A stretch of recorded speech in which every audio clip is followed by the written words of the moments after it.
your email in. We'll send you a email with 5 links. The links never expire. The shows sound amazing. They're yours as our gift. At that site, 100radioshows.com, there are hundreds and hundreds of additional classic radio shows for purchase. If you decide to buy any of those shows, use the promo code radio. That's right. Use the promo secret code word is radio. If you do that, you'll save 70% on your order. Now, that's done at checkout. Make sure you put the promo code in, save 70%. Get some free classic radio shows at 100radioshows.com, at 100radioshows.com. We interrupt this program for an on-the-spot news report. News reports on the Lou Information Station are presented by Brown and Crouppen. 222-2222. Are you paying too much for term life insurance? There's a tremendous price war among the major term life companies. Rates have dropped dramatically in the past 2 years. For example, a man age 45 non-tobacco user, $1 million of coverage is only $75 per month, level for the next 10 years. Or a man age 50 non-tobacco user can buy $500,000 of coverage for a monthly premium of only $110, guaranteed not to change for the next 20 years. That's right, level rates for 20 years. And if you're a smoker, we have great rates for you as well. At the Term Lifeline, we specialize in policies of $500,000 and above. So if you're looking for new or replacement term life insurance, call right now for a free quote. Rates and availability may vary by state. Sample rate quotes are based on preferred non-tobacco underwriting exam required to qualify. 800-803-1961. 800-803-1961. 800-803-1961. That's 800-803-1961. Listen up, fellow timeshare owners. If you're a timeshare owner and you want out at all costs, you're done, frustrated, tired of wasting money, you don't use the darn thing. Get out now. Hire the best Bulldog timeshare cancellation team in the business. Their in-house legal team, headed by a timeshare cancellation lawyer, can help you fight the biggest and baddest companies out there that sell timeshare. At some point, you were using your timeshare, but now you're not, and you're tired of wasting money. Before you go to the poorhouse, call right now and learn how you can stop the maintenance fees and put more money back in your pocket. Their services cost you a lot less than you think, and you'll save a lot of money over time. Call the Timeshare Exit Hotline now. It's a free consultation. 800-824-5131. 800-824-5131. 800-824-5131. That's 800-824-5131.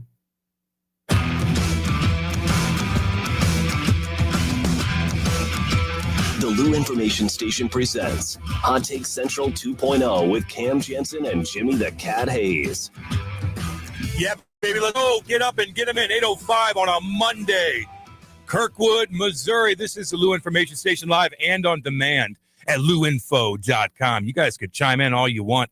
All you got to do is type in 314-590-3770, baby, and text in whatever the hell you want. You could also follow us on YouTube at Lou Info on YouTube.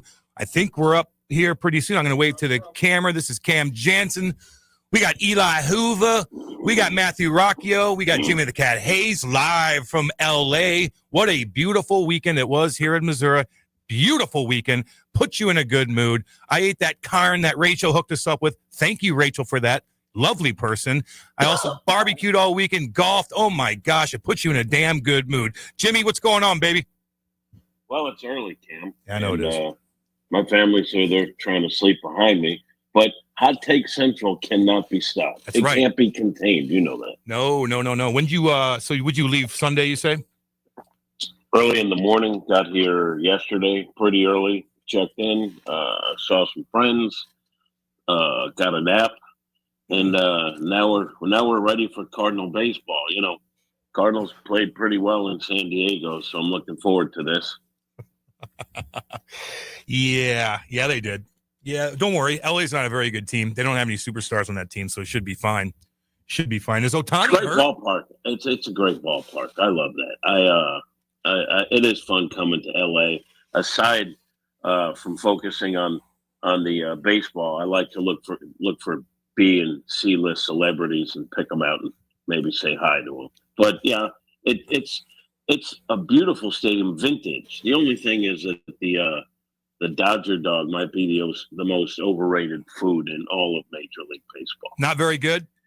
No, and it's legendary, but it's never been good. I guess they changed the recipe last year, the year before, a little better, but still just kind of a crummy hot dog. But it's legendary because Dodger dog. It does sound cool. Yeah, and it's probably only about $45 too. Is it more expensive in LA as far as like going to the games than it is going to Busch Stadium as far as beer and food, or about the same? Well, Cam, I don't pay for anything, so I wouldn't really know that. But based on going to lunch and having dinner, I would say yes, it's more expensive because everything seems more expensive in LA than it does in St. Louis. No question. You guys staying downtown? Yeah, right by Staples. Yeah. I know exactly where you're at. Rocchio, what's going on with you, baby? How was your weekend? I mean, just the weather was perfect. Come on, dude. I mean, it was incredible.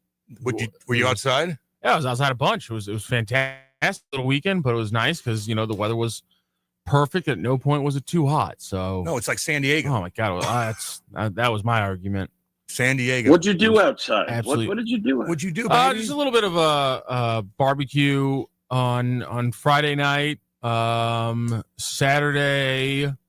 What the heck did we do on Saturday? Saturday went out to dinner. Sat on a patio, which was fantastic. Where'd you go? Brasserie in Central West End. And then Sunday, I had a buddy who had a little bit of a party out at Helen Fitzgerald, also on the patio. Fantastic weather.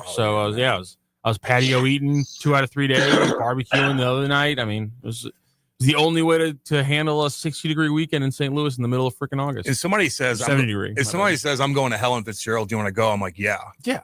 I'm like, yeah. You can talk into the mic. Is your mic on? Hi, you like wave to the camera. They want to say hi to you. Hi. I think it's the first time I've been on the camera, at least on Hot Take Central. You look good. Thank you. I appreciate it. You look good.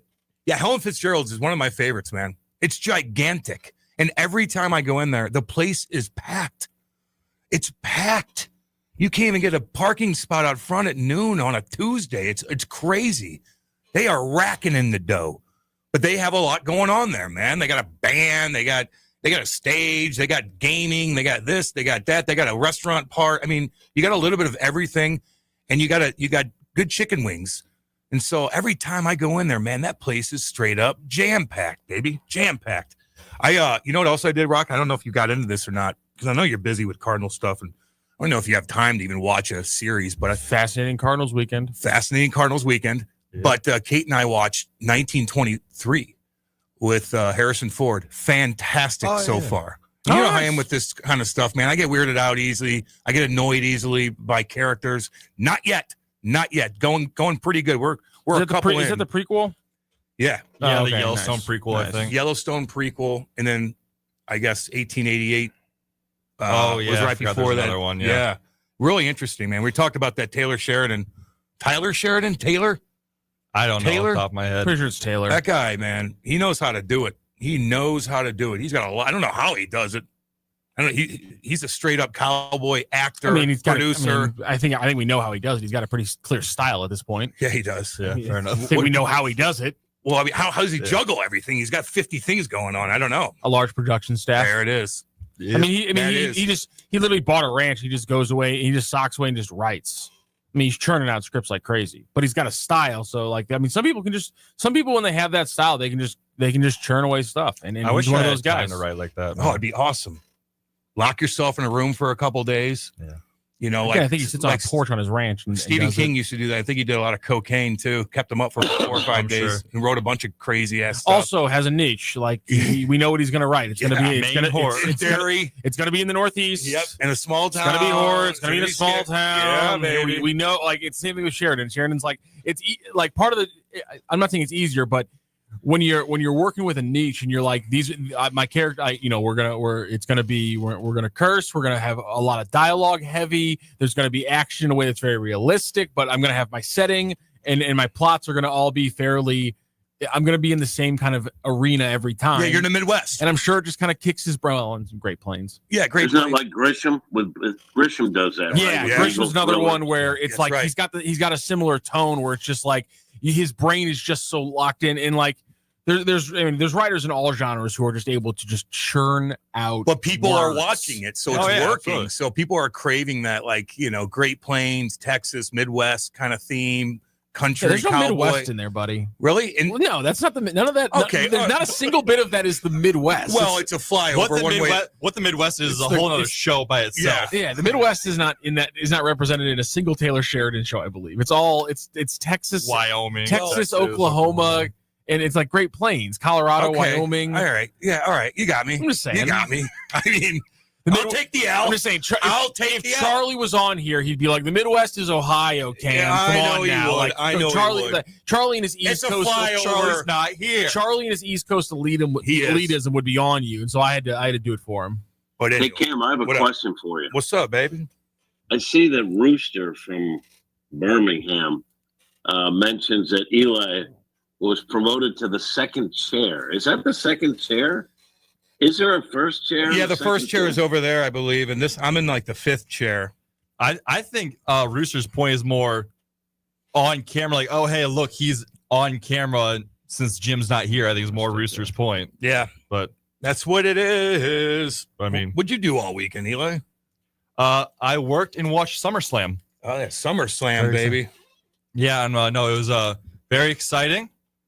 As far as I'm concerned, the WWE fans will know I'm being a little tongue-in-cheek with this, but as far as I'm concerned, as soon as John Cena handed Cody Rhodes a WWE Championship belt, nothing happened after that, as far as I'm concerned. But night 2 is a lot better than I have night all 1. the context to know exactly what that means. What do you mean? I have no idea. What No idea. Neither do I. I got nothing. Do the fans know that Cody Rhodes is going to win? Do you think? Okay, so that was kind of like the one match where I wasn't sure which way it was going to go. Pretty much all the matches this weekend, it was pretty clear, at least for me, who the winner was going to be, how it was going to go, because you can see that where you watch it long enough, you see where the long-term picture is going. And for Cody versus Cena, it was really interesting because there were a couple different ways they could have gone with it. They could have had Cody win, he gets the belt back from the real John Cena, so to speak, since John Cena is a good guy again, or Cena wins and more than likely he retires with the belt in December. He's getting old, isn't he? Yeah, this is Cena's last year. He's doing his whole retirement tour, at least supposedly. He announced it last July that 2025 was going to be his last year. So he made a big whole thing about, hey, this is my last year. I'm going to fight all the people that I haven't fought yet one last time with the people I fought a bunch of times. I mean, his body's got to be broken down, dude. He's been in the game for a while. Especially with how much his movie schedule has picked up recently. I think he's had 2 things released in the last 2 months, movie TV wise. So he's probably making a ton of money in those movies. Eli, can you forgive a wrestler that you've been a fan of that does a heel turn for a good sizable portion of time and then all of a sudden says he's good again? Or are there bad feelings in there? Damn good question. So I think with because John Cena just did this, I think John Cena has built up a lot of goodwill. He's the guy I watched throughout my entire childhood. One of the MVPs from night 1, CM Punk, he was a bad guy for pretty much his entire first WWE run. But since he's come back, he's kind of been one of those, he's been around long enough that people like him, whether he's supposed to be a heel or a face. So he's not a very big guy, is he? No, he got his butt kicked in his 2 UFC fights he tried to do. Yeah, he did. Wasn't even a contest. Yeah, he got smoked. Yeah. You can't just walk. See, that to me is so ignorant. You just walk right in there without that much training. Obviously, you're not training for that, and you think you're going to go in the ring and compete. Oh, yeah. You're out of your damn mind. He was definitely a little bit of a problem child. My God, for sure. Let's see here. Oh, somebody's chiming in, Jimmy. They said, give Marmol an extension now. This guy has been a wizard with what Mo has given him to work with. You think he'll get an extension, Matt Rocchio? I think what's going to happen with him? A manager entering his final year of a contract while a new GM, president of baseball operations, takes over is a interesting situation. And I think no one likes to have a manager in a lame duck year with only 1 year left on his contract. So I think with the way he's managed this club, I certainly agree with the sentiment. He deserves an extension. You think he'll get one? He's done a pretty good job with a roster that's really laden with redundancy. and they didn't do anything to fix that. So, I mean, it's sort of a chess match trying to put the best lineup you can out there. Yeah, I would say he's earned it. I don't know if a lot of the people who listen are going to agree, but I mean, it just with what he's able to do with this roster and win as many games as he had, you know, up until the break when things started falling apart, and none of that was his fault. You know, like I have little complaints here and there about, you know, lineup decisions every once in a while, but I mean, overall, especially in the moment, I think you can tell he's a very good manager. I think you can tell with how this team has played defense for the majority of the time with him as a manager and how they played defense when he was a coach under a different manager. You know that he can coach them up when it comes to defense, and I think that's a strong point going forward. And I think the players like him too. I think so. I'm Yeah. telling you, if you don't hear the grumbling about the manager when you have a kind of season the way this has gone, I mean, they were 9 games over. Now they're a game under 500. Then the manager's pretty well liked in that clubhouse. And let's not bring up Tyler O'Neill, how he lost the clubhouse, because that was one of the silliest points that was ever made. Oh my God, you guys went at it for weeks. Oh, that was him and insane. Charlie for weeks about that. Oh, that's funny. Good old times, baby. Charlie thought he'd lost the clubhouse. Yeah, that's great. Oh no, I mean, I there's love just that. so much more. I mean, And people that haven't been in the clubhouse would write that too. And it's like, no. Tyler was kind of his own operation, good kid.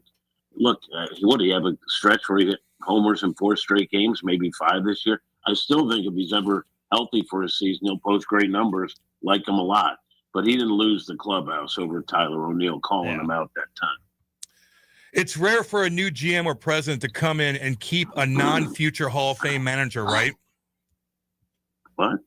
It's rare for a new GM or president to come in and keep a non-future Hall of Fame manager, right? Question mark, Boone. No, I don't agree with that. I'm gonna need you to do that research because I'm not gonna. Okay. Somebody chimes in. Danny boy, what's up? JJ Weatherholt played third base at Memphis yesterday. Have we seen the last of Nolan Arenado in a Cardinals uniform? That whole thing with Nolan going on the IL after the trade deadline was pretty interesting to me. I don't know what's going on, so maybe I'll find out today because I was off to the San Diego series. But it is very interesting that they had JJ at third base because, let's be honest, there's going to be some holes to fill. And, if, for example, Gorman doesn't cut it at third, and JJ can, then maybe that's something we'll see in the future. I don't know if it's this season or not, but I wouldn't mind seeing him. I wouldn't mind seeing him for a little bit. Yeah, get a little spark in this town. You think we'll see him? I think you kind of have to at this point with how well he's hitting at Memphis. Somebody made the point that, obviously hitting at AAA doesn't equate to hitting the MLB, especially early on in your AAA career like this. But at this point, you got to play him, see what you have. I am really interested. I'm like Kat was saying, whether it's Nolan Gorman at third and JJ at second, or JJ at third and Nolan Gorman stays at second, because I believe, if I'm not mistaken, Gorman came up as a third baseman. So it's interesting if he's the one that does end up taking that mantle if Arenado does in fact leave. And he's got a really strong arm, Gorman. You'd think third base would be a good situation for him. I'm walking the pups and listening this morning, waiting for the train. All right, this cuck had a good run. Cut his wrestling dorks mic. That wasn't very nice. He's actually a really good guy, Wombat is. You don't listen to him. You can't take that serious. You got to be thick-skinned around here, baby. Love all you guys. Let's see here. Water temp down to 83 degrees. Thank you, baby Jesus. The 2027 work stoppage saves Ollie. After that, they start new. Okay. I guess. Does track record not matter? We're just swinging for the fences because we don't like what we. Don't you want a guy like Ollie in there, man, with these young kids coming up? I feel obviously like he's a good communicator. Players like him. He's clearly a good coach. I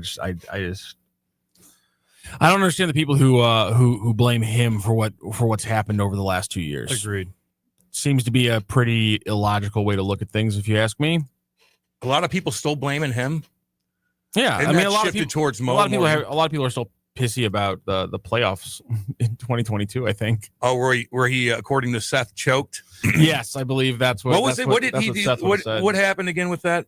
He yanked Quintana in the sixth, was it, right. Jim? Yeah, I think it was 6. And then they tried to also go more than 3 outs with Helsley, and he got hit. Or am I conflating multiple games? No, I think those are two talking points. That was a while ago. Yeah. But look, if you're a manager and your team has had really bad stretches as this one has, a manager's going to take some heat. Yeah. Ollie knows that, but I think a lot of fans kind of look at the roster and understand that maybe it's not all Ollie's fault, and maybe he deserves a shot. I do think he does. I think he's navigated treacherous waters pretty well, considering, and at the very least deserves consideration to stay on. I do think he's a good manager. Why has the defense imploded? Why can't Scott put the ball on the ground? Question mark 314. Well, the defense has probably imploded because you have musical chairs pretty much every night trying to fit guys into the lineup. Victor Scott has had good stretches, still a young player. I'd like to see him line drive. That's what they were trying to tell him. Up the middle, line drives up the middle, bunt when you have to. They said it's all part of his game, and we've seen flashes. Sometimes it takes a while, but I look, you have this guy at the bottom of your lineup, and he can hit a little bit, a little better than he's doing now. That's a weapon, because you walk this guy at the end of your lineup. He's at second base or maybe even third. His speed is really impressive. The Cardinals bent the Guardians. The Cardinals bent the Guardians over and showed them who's boss. Cardinals then proceeded to forget how to play baseball. 314. Yeah, it's just a weird year. Get him in, by the way, 314-590-3770. And if you guys are not on YouTube, check out YouTube, Blue Info. Like and subscribe. You could wave and see us. How come Rock's not on there? He changed the camera. He changed the angle of the camera, so that it wasn't as punitive when we had guests in. I didn't like the angle it was at. We couldn't see Jimmy. We couldn't see you or Cam's faces. Yeah. With the way that the cameras were. So hopefully we're gonna get some more cameras in here, and that way get to see my beautiful face. Because God, I know everyone wants to. We do want to, Rock. Oh, you know it. Put the smile on my face when you walk in here. Damn right, buddy. With your glasses. Let's see here. I don't have any glasses on. Oh, you had sunglasses. You always have sunglasses. Yeah, I know those are awesome. Yeah, sorry, my bad. Oh, good. I got tested. I could have sworn honestly, you had sunglasses. I get mad every morning when I wake up and I have to put my contacts in because I have to be on camera later, and I just want to put my glasses on and not have to worry with my contact. I hate contacts. Then why don't you just wear your glasses? Because sometimes I catch a glare when I'm on camera and it looks bad. Dealing with contacts is a pain in the ass, and Kate has to deal with it too. It's really not that hard. I'm being an absolute. Oh, really? Bitch. I'm being seems like it is. Like, don't you? No, it's really not that much of a problem. It's just sometimes in the morning I wake up and I'm like, oh, can I just put my glasses on and roll? Yeah. All the people I talk to is it's kind of the same idea. Like contacts, they're not that big of a deal, but also if I had to never deal with contacts again, my life would be immeasurably better. Really? Yeah. My dad just got the LASIK surgery, and it literally took 2 seconds. Now he had to wait in line for 4 hours and then go in there, and it was like worth it. He goes in there, literally, he could not drive, couldn't see, couldn't read the paper, couldn't do a damn thing. And he goes in there, and it was like, yoink, yoink, done. Good 2 seconds, didn't hurt at all. That's awesome. Now he's driving around. He can go to the park. He's got a new puppy dog, Makita, lovely little puppy. What kind of puppy is it? It's a mix. It looks like a German Shepherd. It's just a mix, like it was abandoned. Name after Stan Makita? Why'd you name her that, Dad? I forgot. Like Makita. I don't. You said that. I'm like Makita. It's the only Makita I know. Where the hell did you get that from? Mr. Janssen, text in, let us know. Text in why you named the dog Makita. Beautiful little dog. But yeah, it was found like on the side of the road. Oh. Somebody called knowing my dad lost Tucky. And so he just basically rescued her. And she turned out to be a good dog, man. You're rolling the dice. I told you every time you do that. Like, you'd rather die than eat your dog? Come on, Charlie. Damn it. No, you would not. And Jimmy, I would. No, you wouldn't. No, you wouldn't. You would do anything you could to stay alive. You would do anything you could. It's a substantial hole. I would make a meal out of someone on the dais before I'd eat my dog. Your butt does look good in those shorts. There he is. What do we you eat four first? drops? 4 drops? I just, you know what? Play the good ones when they're there. Sorry, my bad. All right. Well, I'll play more. Who would you eat first, Jimmy? Cam Janssen joins us. He's dead. Charlie's a fraud. Go to break. I had black friends. He used to have black friends, not anymore. The Cardinals just announced they were having a Titanic bobblehead night. Quit bitching, Cardinals fans and homers. People are saying that dude that what's his name? You can say what you want about this show, but we are better than the Cardinals. Stockton Rush was wanted to die next to the Titanic. Now there's a new report out there talking to people. I don't know. Stockton Rush, what a psychopath he was. Oh, yeah. Jeez Louise. Hey, you know what? You're a psycho for even getting in that thing. Oh, that tube. Yeah, are you out of your damn mind? Idea from Holy the beginning. cow! I don't understand how anybody thought that was a tube with a PS1 remote control. Yeah, not even a PS5, PS1. It's so insane. Weird. New stuff's coming out on that. I wonder, but that's what everybody says. Just like the pilot with the Indian plane that crashed and killed all those people, and the one survivor, which I still don't believe survived. Let's see here. Get him in. With the CBA uncertainty, don't you just let him finish out the contract since you're paying him anyway? Seems the teams will have a better idea how the finances will play out after the new CBA. I mean, boy, I hope they come to terms with that. It's the last thing baseball needs, Frank, is some sort of work stoppage. God, how much would that suck? Man. Yeah, What do you unfortunately, think? I don't know that there's a way they avoid it at this point, especially with Bryce Harper's already in Manfred's face yelling at him. This could be bad. I don't know that there's a way that we get to a CBA before we get to a work stoppage at this point, personally. They are not happy with the commissioner, at least from my podcast, serving it up.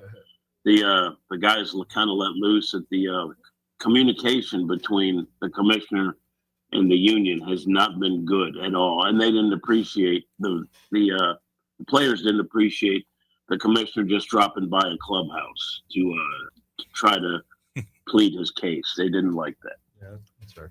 Yeah, he just walked right in. Yeah. I'm here. I'm here to talk. I'm here to talk. This is our space. You're not. No, go. You have your space. We have ours.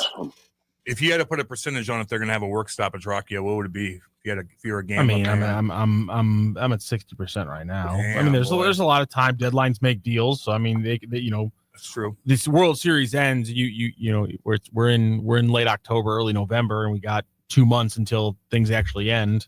Or does it end December? Does it end December 1st or December 31st? Why am I blanking on that? One of the two. I'm blanking right now which day the actual CBA ends. For some reason now I'm thinking it might be the 1st, not the 31st. So you gave me a little 60% action? Yeah, but I'll give you 60% right now. December 1st. You know what you have to do December 1st. If you're MLB though, you've got to court the younger guys because they don't want a work stoppage because they don't have millions in the bank. God, man, no, that's doubt always the case. About it. Get the young guys who don't have the money in the bank, and if they break, and they're always the majority. Usually, maybe you can get something figured out. What if you just sign your first big contract? Yep. You know what I mean? Finally sign a big contract, and all of a sudden you're gonna have a work stoppage. Can finally pay for a place for your family to live or something like that, and all of a sudden, nope. Or a Lamborghini, or a boat, or whatever. I mean, where was your head in 2004, 2005? I was just where was your head going with that work stoppage? Well, that one, I was just getting into the league. Okay. And I was playing in the minors. I probably would have been called up for some games that year at 19, 20 years old. But the one in 2012 got me. Money. I got sent down for the first time afterwards because we had no training camp. That sucked. And it retired a lot of people, man. 2004 really retired a lot of people. I was gonna say, before the one in 12, like, what was your thought process though? Is like from what was the arguments you were hearing from the Players Association, and what was kind of your reaction to them at the time? Forgot. For the 04 was a big change with just how the checking and hooking and clutching. You've been called up a couple of years before that. You were up in like 01 and 02, weren't you? I did preseason games when I was 18. Okay. Yeah. So I remember I saw it in the locker room that my name was on it to go to Philly. And I'm like, oh my God, I'm playing against, So you don't remember any of the arguments that the reps were giving you guys? I don't remember the 2012 too much. I know the 04 one because there's a lot more that went into it, but I don't, it's a good question, Rock. I should know, but I completely forgot. I don't know why the hell they stopped. What was it? In 04? In 2012. Oh, I mean, right after we went to the, depends what, I always forget if 12 was a lockout, wasn't it? Not a strike. Yeah, It was 12 was a lockout. lockout, if I remember correctly. Yeah, half the year, man. It's brutal. Yeah, that sucked. That hit me more than anything. In 2004, man, I might have been called up, but it was good to play in the minors, which was really the NHL at the time. Let's see here. Ollie has the world's most punchable face. Does he? I saw him. Somebody took a picture.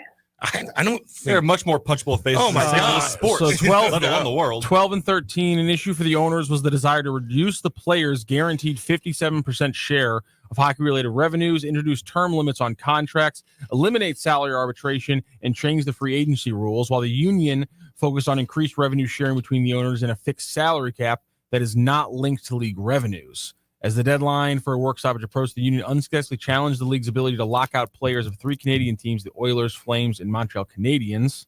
So that was the main one in 12-13 for the lockout. So 92 is the only strike. They've all been lockouts in the they had in the NHL since the then. NHL had a 95 lockout, 2004 lockout, 2012 lockout. Damn. So let me see if I can figure out what some of the terms were. So this one's not. So team salary revenues reduced from 76 to 54%. Rules changed, instituted. I'll try to figure out what the 0405 one was. Right. The salaries for the NHL were getting a little out of hand, I recall. And they wanted those numbers to go down. And we have seen that. Like the NHL can't have the same kind of salaries that the NBA or MLB has. No. It just couldn't sustain itself that way. So that number I threw out. So the NHL prior to 2004-05 spent 76% of their gross revenues on player salaries. After the lockout, that was reduced to 54%. Yeah. So that you're right, Jimmy. Right off the bat, a 22% reduction in how much of their overhead was being spent just on player salaries. It seems like that was pretty much the largest hit of it all. There was also revenue sharing. The NHLPA wanted a luxury tax system. There was a lot of stuff in 04-05. I told you, which is why the whole season goes. Yeah. Remember, like Keith Kachuk, Jaromir Jagr, all the big boys were making like $11 million, and then the lockout happened, and the big boys were making $6 million, and now they finally got back to making 11, 12, 13, 14. And I guess 12 and 13 what happened because with Kovalchuk too, were they trying to sign him to like a 13-year deal? Yeah, and they were Lou like, did. no, you can't do that. Yeah, Lou did that. That's hilarious. Oh, Lou did a couple things. And one of them affected the St. Louis Blues really bad in the early 90s with Scott Stevens, man. That was a big loss for the Blues right there.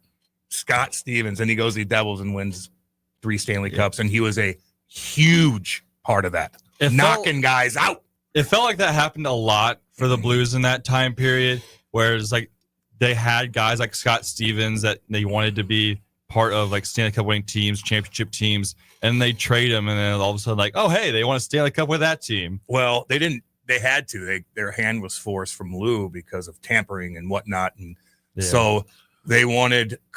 They offered Cujo and I think Rod Brindamore, and Lou wanted the big boy and got him. I'm just a little worried because we haven't had to deal with a shortened season since the Rams left, have we? For any of it, like for baseball or hockey. So like, yeah, dude. The idea of not having something to talk about. Well, we did COVID. You don't. Still. Yeah, dude. That was rough, man. That was a good practice run. And you think about the players and stuff, but then you think about when you go to these games, man. And Jimmy, you know more than anybody. You see all the people that are working at the games. That sucks. The blue-collared people that work their ass off, have a smile on their face every single time you see them. Although they're sweating their ass off, they're working, they're grinding. Those are the people that got affected by that more than anybody. Really, man. Definitely. I mean, that was brutal. Rock, do you remember this? So COVID hits, and they're kind of figuring out what it is, and then leagues are shutting down and everything is shut. That was I remember that. I remember the NCAA tournament falling and being like, oh my God. Yeah.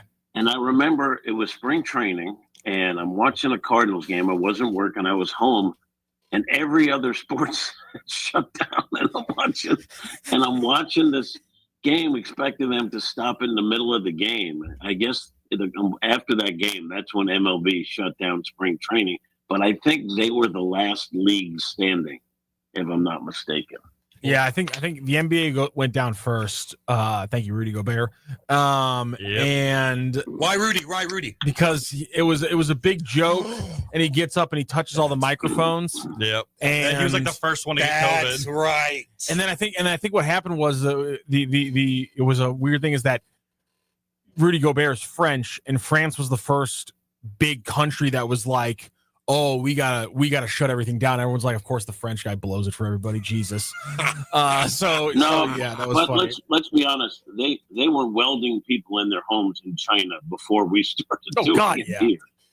They knew about it way before. Didn't it hit Italy first? Italy got wrecked. It's weird because it hit China and then Italy started to get rocked. And again, the crazy thing for me about COVID, and we've talked about this before on this show in the last 2 months, so I don't want to hit it before, but it'll never stop blowing my mind that I had people telling me that they thought they were getting sick with pneumonia in October of 2019, and now looking back, it's like, oh, those people had COVID. No doubt. Yeah. It's that's wild. I'm pretty sure, me and my brother, it was right on that precipice of when it might have come over to the United States. We had something that we weren't sure what it was. It didn't get me that I had bad. something before when you just barely heard about something in China at the baseball winter meetings. And I came home and it was bad. I had it for a month and I went to the doctor a couple times and they said it was acute bronchitis, but I knew it wasn't. And then once the information came out, I figured that's what I had. No, Jimmy, you had it bad, dude, for a while, man. You were coughing so bad, and now you don't. But that lasted a long time with you, man.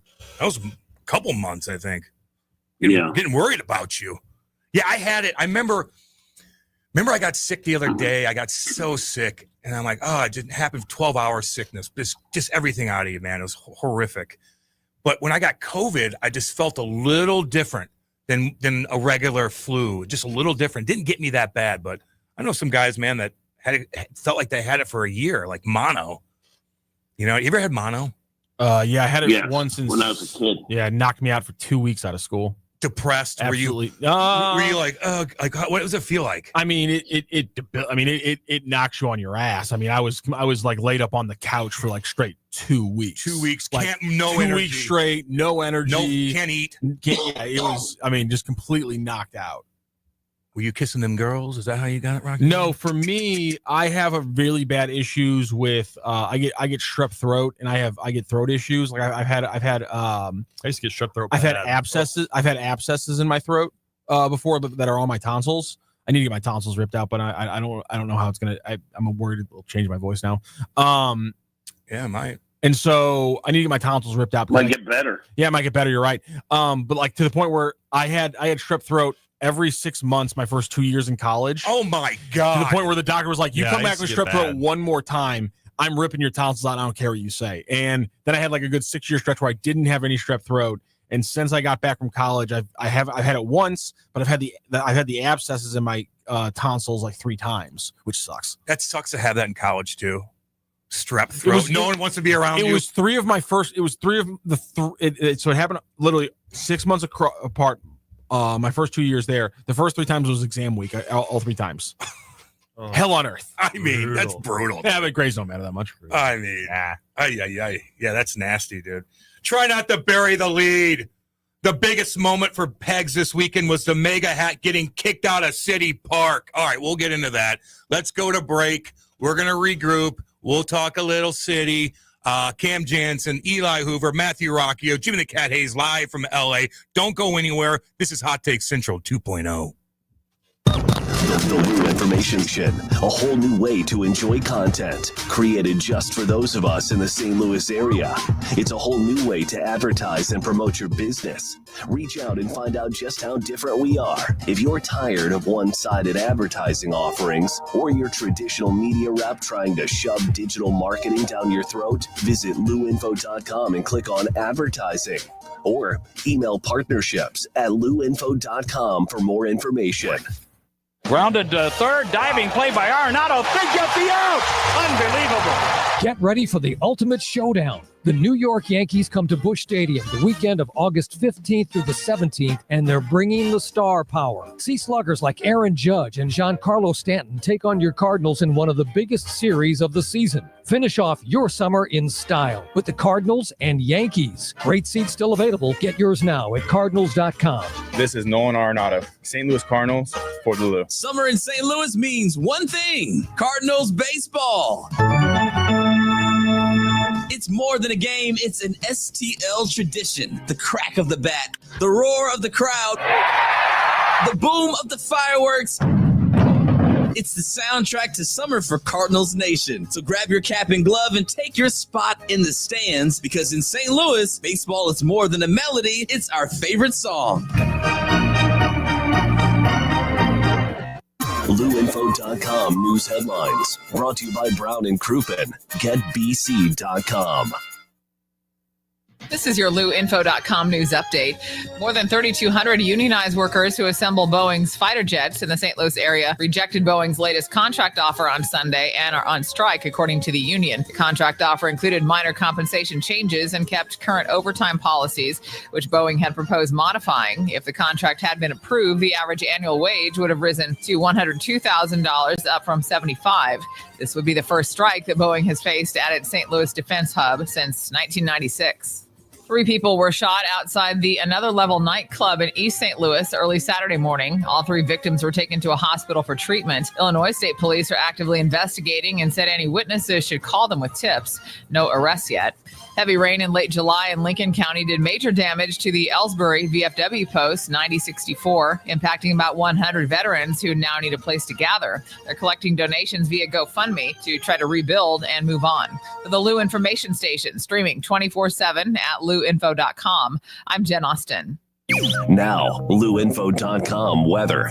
Presented by STL Sports Central. St. Louis sports. Anytime, anywhere. Here's your LouInfo.com weather update. We do have a slight chance of a shower or thunderstorm popping up later on today. We will see some sunshine, though. Pretty comfortable on the daytime highs for now, but we will be on a warming trend as we get into the week. Our afternoon high today in the low 80s. Overnight, some clouds and upper 60s, and then we're in the mid 80s for the high on Tuesday. Sunny, but a slight chance of a shower. I'm meteorologist Steve Hamilton for the Lou Information Station, streaming 24/7 at LouInfo.com. Hey everyone, Cam Janssen here to tell you about the experts at Fast Signs in Earth City. Fast Signs can handle any and all of your business visibility needs, from traditional signs and graphics to digital to core graphics and anything in between. Fast Signs in Earth City has you covered. The station uses them, the Blues use them, and you will love the work they do. Call 314-344-4400 for your custom signage needs today. That's Fast Signs in Earth City, 314-344-4400. Join your fellow St. Louis City SC fans at Hot Shots Sports Bar and Grill. All St. Louis area Hot Shots locations are proud to be a part of City on Tap, presented by Michelob Ultra, the official network bringing St. Louis City fans and ice cold beer together. Catch every exciting moment of the 2025 MLS season at Hot Shots. Since 1990, Hot Shots has championed St. Louis sports, and they're thrilled to keep the tradition alive for St. Louis City SC. Find the Hot Shots near you at hotshotsnet.com. Is your brand stuck on the sidelines? Tired of feeling like your marketing budget is just warming the bench? Well, then it's time to get in the game with Eyesight Media. We don't just put your brand near the action, we put you in the action. Imagine this, your company front and center, showcased in NCAA and pro stadiums and arenas nationwide. If you're ready to elevate your brand to MVP status, don't miss this shot. Visit eyesightmediagroup.com today to apply for an in-arena partnership. That's eyesightmediagroup.com. Back to more of Hot Take Central 2.0 with Cam Janssen and Jimmy the Cat Hayes. These 2 men here, are they with you? On the Lou Information Station, streaming 24/7 at LouInfo.com. Yeah, baby, let's go. Get up and get them in. 8:46 on a Monday. Beautiful Monday. What are you shaking your head for? What'd I do? Just ran a bunch of feedback across the speakers to everybody because your mic was like out there and you like swung it in front of you and had like your headphones are right there. Sorry. No, everyone just there's a 4-car pile up on 270 now. No big deal. 4-car pile up, baby. Get him in. Get him in. Did I say it like that? No. Okay. No. I said it like that. I was worried for a second. Did I say it? Did the Farty 4 come out? I've been repressing that for 30 years. Did I say it like that? I can't help but say it now. 35. I say that, especially with that commercial that we run. Farty far if you're a boomer. That's right. I can't help myself anymore. Get him in, by the way, 314-590-3770. I'll read them all. By the way, we're on YouTube at luinfo.com. And I'm sure everybody's seen the video at City Par. What's the name of that? Energizer. Guy coming in, filming himself with a mega hat on. And security came. Are you calling it mega? Mega. MAGA. It's MAGA. How are? No way. How? We're in like 10 years of this being a thing, Cam. How do you not have the pronunciation down? Because I used to have mega skates, hockey skates, and they were awesome. Oh, mega hockey. Okay, yeah. Those are badass. Mega's just a completely different word. Is my thing. MAGA. There you go. Anyway, he had a hat on. I assumed he was doing it to be funny. I didn't realize that was like a. I was actually I just say different. I changed my accent around. Cam changed the accents and like little pronunciation dips. I can't help but call it out. I can't help but do it. Well, part of me also, it's like Cam does these things, and part of me is like, am I going insane? Am I having a stroke, or did Cam say that weird? It's always me. It's I'll always do that with me. Tuna sometimes too. I was like, did he say that? And the answer is yes, he said that 95% of the time with Tuna. But as long as he gets Audi correct. Audi Exchange right there in Kirkwood, Missouri. Lovely place. Audi. Great live read. Folks. Audi. Jimmy, you saw that video. What do you think of this whole situation down there at the soccer park? Look, I get it. What they're trying to do is to not have people triggered, but like Trump is the president of the United States. It seems silly that you can't wear a hat. Now, I understand MAGA is not exactly the same as Trump, but it kind of is. And look, if I were there and I saw like Kamala Harris, white dudes for Kamala, I wouldn't care. I wouldn't look, even if they had like a free Palestine shirt, I wouldn't care. It does seem that it was targeted. And this guy, by the way, I thought he handled it pretty well. He just kind of rolled with it, but pointed it out. And I do think they opened up a can of worms because now people are going to be on the lookout for other political points of view that are either on T-shirts or hats and call it out. Look, we live in America where people are allowed to have different opinions. And I understand that for some people, like Trump is the worst thing that ever happened, but over half the country thinks he deserves to be president. If you're a progressive person and you believe in understanding and dealing with other points of view, let's get there and not have so much hatred for it. And that goes for all points of view. Did somebody call security on him? How did they find out? Did somebody rat him out or something? So they went through this on the morning show, Arch City Now, right before us, Monday through Friday, 6 to 8 a.m. Vicky Foss. But they went through this. Somebody said apparently there a fan sent an email or something along those lines. Emailed the city? Yeah, like emailed like city. I don't know how real it is. That's the story they were running with on the morning show. I haven't had time to check on it myself, but supposedly that's how they. Would you be rattled if you saw somebody with a MAGA hat at a soccer game? MAGA hat at a soccer game, Eli? Would you be like, what is going on here? Would that affect you in any way? I mean, I've kind of gotten like Rocchio was saying, we're at 10 years of this. I'm kind of numb to it at this point, but I think at the end of the day, the rule is MLS has the rule. I think most sports stadiums have this rule. No political things, and it is gonna be interesting how they decide to play it from here on out. What they consider in that scenario, because it is interesting. As unfortunate it is, microscope.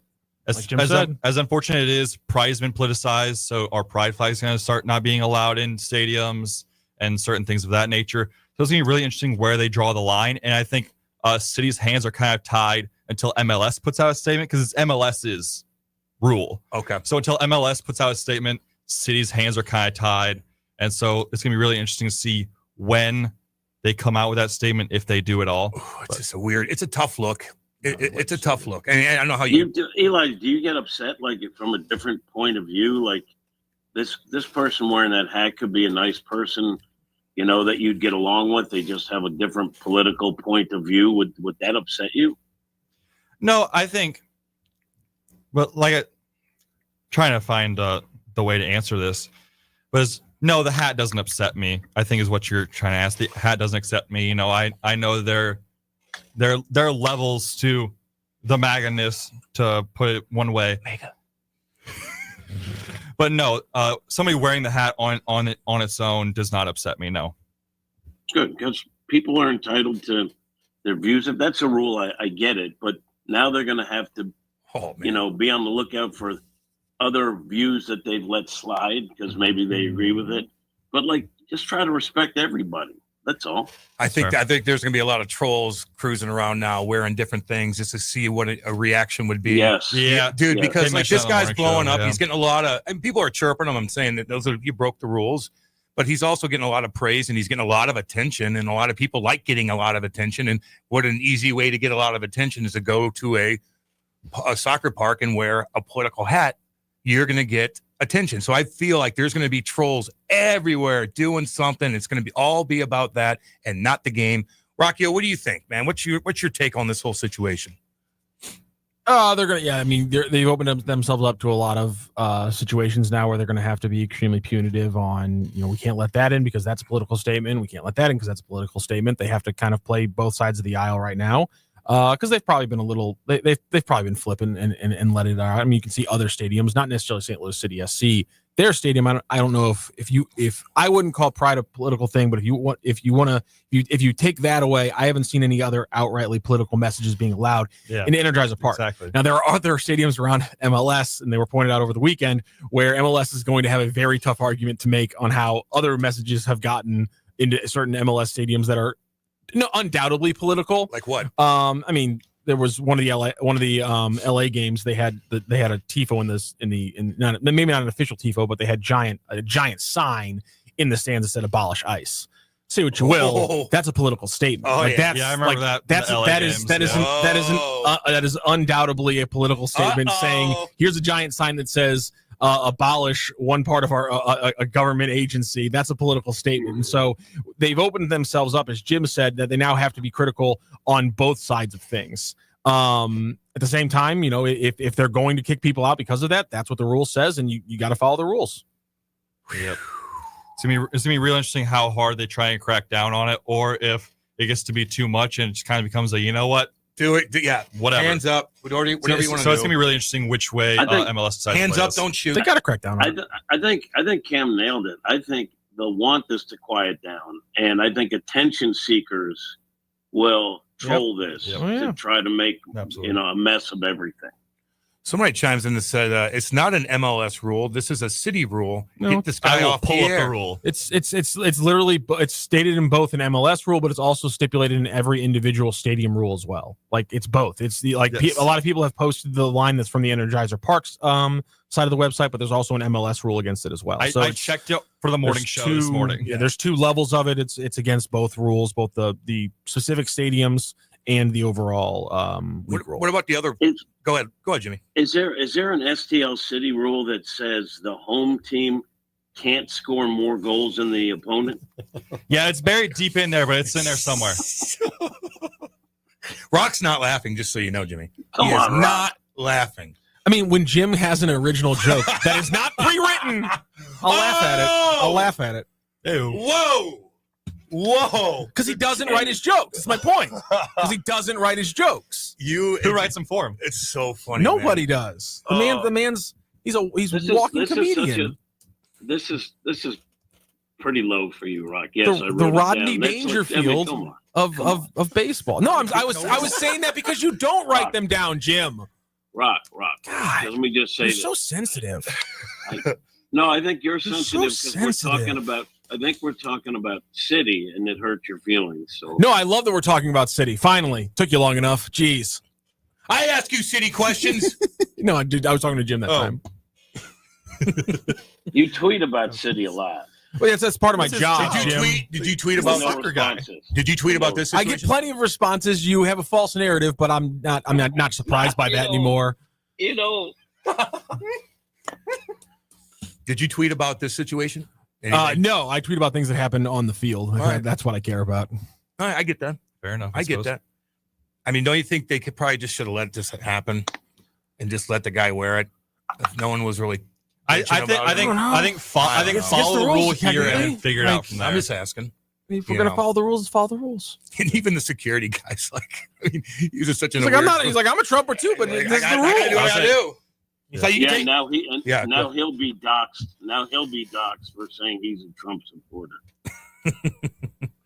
Yeah, Let's hope not. He's just that was a weird spot for him. But you gotta do what you gotta do, I guess. Yeah. The fact that we are still complaining about hats is ridiculous. I'm the furthest thing from MAGA, but come on, get over it. Yeah, I mean, just like Jimmy said too. I don't know what would rattle me. I don't know what would rattle me. Yeah. As far as clothing is concerned, or hats, or whatever. If you make fun of my puppies, I'm going to get you. Okay, I'm going to get you. If you see mess with Kate, I'm going to get you. What if you see somebody attractive who looks good again in Ed Hardy? Are you going to be like, oh, now that's going to? I feel like that's going to enact you to do something. Now? Say it again. Wearing like an Ed Hardy shirt, and all of a sudden they're attractive. They look good in it. I feel like you emotionally are going to have a pretty big reaction to that. It feels affliction. Because I brought affliction to St. Louis. My bad, sorry. I brought it to Harry's. Somehow I confused Ed Hardy and affliction. That's my fault. I didn't do Ed Hardy. How did I do affliction. That? Come on now. Okay, we're gonna go to break. We will be back. Don't go anywhere. We will be back. This is Hot Take Central 2.0. Let's talk about your health insurance. There are a lot of reasons why people need affordable health insurance. But here's the bottom line. You know you need affordable health insurance. For you, a spouse, a family member, whatever. I'm going to give you a free hotline to call to find affordable health insurance that can cover all your health insurance needs in case you get sick or have an emergency. Plus, cover vision, dental, and more. And there are no long-term commitments. You can keep your plan as long as it's affordable. And for the price of a cup of coffee. We're not talking about one of those fancy coffees. For the price of a regular cup of coffee a day, you can have quality, affordable health insurance. Call the health insurance hotline for a free quote. 800-373-8414. 800-373-8414. 800-373-8414. That's 800-373-8414. All aboard! There's a new way to travel, and it's one of the oldest forms of transportation, travel by train. Yes, consider traveling around the United States on Amtrak. Traveling by train is a lot less of a headache than taking a plane, and you'd be surprised how many places you can go on an Amtrak, and there's no passports or IDs needed. Find out how to get where you're going as soon as tomorrow by train. Call the Amtrak Travel Hotline right now. We'll book your trip and email your tickets within minutes. Skip the drive to the airport and skip the lines. Call right now to book your Amtrak reservations. We service most of the United States. All aboard! Do something new. Travel by Amtrak today. 800-428-9517. 800-428-9517. 800-428-9517. That's 800-428-9517. The Lou Information Station, 590 AM KLIS, Wood River, St. Louis. Supreme Court to overturn her conviction. Families of Jeffrey Epstein's victims outraged. The reason for the move has not been revealed. The White House says no leniency has been discussed. I'm Lisa Taylor. Several Democratic states are suing the Trump administration over its efforts to limit gender-affirming health care. The lawsuit targets a Trump executive order which aims to undermine support for what the federal government refers to as gender ideology. Former Treasury Secretary Larry Summers blasted President Trump's decision to fire the head of the Bureau of Labor Statistics following the latest jobs report. In an interview with ABC's This Week, Summers said the president's decision raises major concerns. This is the stuff of democracies giving way to authoritarianism. The report released Friday said the U.S. economy added just 73,000 jobs last month, well below estimates. It also revised the May and June numbers downward by more than 200,000 combined. President Trump says nuclear submarines are in the region of Russia. Trump made the comment Sunday, just 2 days after saying the U.S. was positioning 2 nuclear submarines close to that nation. The decision was made to place them in what were described as appropriate regions after highly provocative statements from former Russian President Dmitry Medvedev. The Sturgis Motorcycle Rally is up and running in South Dakota. Thousands of bikers have already arrived in the city for the 85th annual event. From America's News Network, USA Radio News. Business owners, are you paying high phone bills for old school systems and lousy service? StrongTel cuts your phone bills in half and turns every phone you own into a feature-rich business system. Sean Roddy, CEO of Hennings Brothers Drilling, had this to say: "We've been a StrongTel customer for over 10 years. It's great. It even includes an intercom with video to our equipment yard. I can watch live from anywhere with my smartphone. I'd recommend StrongTel to anyone. Never miss a customer call again with your StrongTel business system. StrongTel is a proud iTex partner and always welcomes your iTex dollars. You'll get award-winning StrongTel service, a business-class phone system, and cut your phone bill in half. So visit strongtel.com right now. That's StrongTel, StrongTel.com. StrongTel. News reports on the Lou Information Station are presented by Brown and Crouppen. Brown and Crouppen. So what's his handle? GetBC.com. You're gonna need lawyers, right? Who needs a vacation? Are you ready for an unforgettable getaway? Start packing your bags because Branson, Missouri, the vacation and entertainment capital of the U.S., is calling your name. For just $99 per person, here's what you get: a full 3-day, 2-night stay in a luxury resort hotel, a delicious full breakfast buffet every morning you're here, and when you call right now, free show tickets worth up to $100. That's right, free show tickets to an award-winning show on us. You don't have to leave the country for an amazing vacation. You can drive or fly to Branson and have an incredible time. Whether you bring in the whole family or just planning a romantic escape, this trip is built for you. We guarantee you'll love Branson. This is not a timeshare. It's just an unbeatable vacation deal for only $99 per person. You book now, you can use your tickets anytime this year. You don't even know your travel dates to lock in the special price. Hurry, because this offer won't last long. Call our Branson vacation experts today. 800-497-7198. 800-497-7198. 800-497-7198. That's 800-497-7198. Hey, listen to me. I'm one of the credit cards in your wallet. I'm about to explode and pop like a balloon. You're using me and my brothers way too much. Your credit cards aren't the only ones annoyed. It's your paycheck that doesn't have enough to pay everything. Save your credit cards, your paycheck, and yourself a lot of PAIN. Pain. Call the debt helpline now, not tomorrow, right now. Our experts will show you how you can cut your interest rates and your payments on your credit cards in half. Credit card companies have special assistance programs designed to help you. Make this 100% free call right now and learn how you could get out of credit card debt. Here's the number: 800-406-6569. 800-406-6569. 800-406-6569. That's 800-406-6569. Paid for by Zero Debt.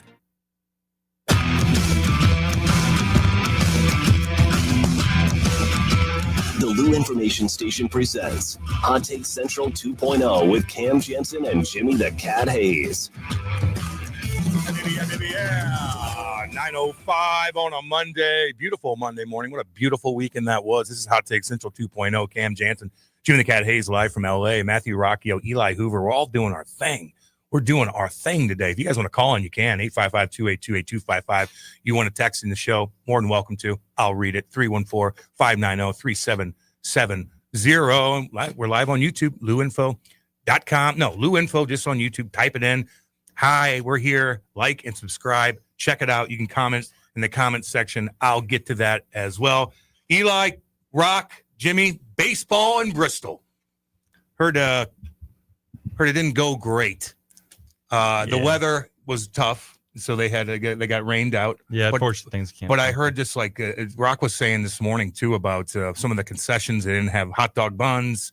They didn't have with their nachos. You didn't have cheese with it, so you're just eating chips, I guess. And I saw the Garage League. Jesus. Whoa. Excuse me. Sorry. I just got to get that out. Whoa. Clear my throat there. Did you get it out there? You good? Yeah, I got it out. Okay. Strep throat again? Yeah. Sorry about that. Oh, so what'd you take of that whole thing, Rock? I mean, was it a complete disaster? I mean, just the logistics weren't great, but credit to them for pivoting after a night full of bad pivots, for pivoting for the second game and saying you can bring NASCAR rules on the food and drink. Bring in a cooler. Bring in your cooler. Bring your food. Bring your drinks. I meant to retap back into that game around the 7th or 8th inning to see if there were any issues happening in the stands because of that rule, but good on them for pivoting for day number 2, because day number 1 was a disaster.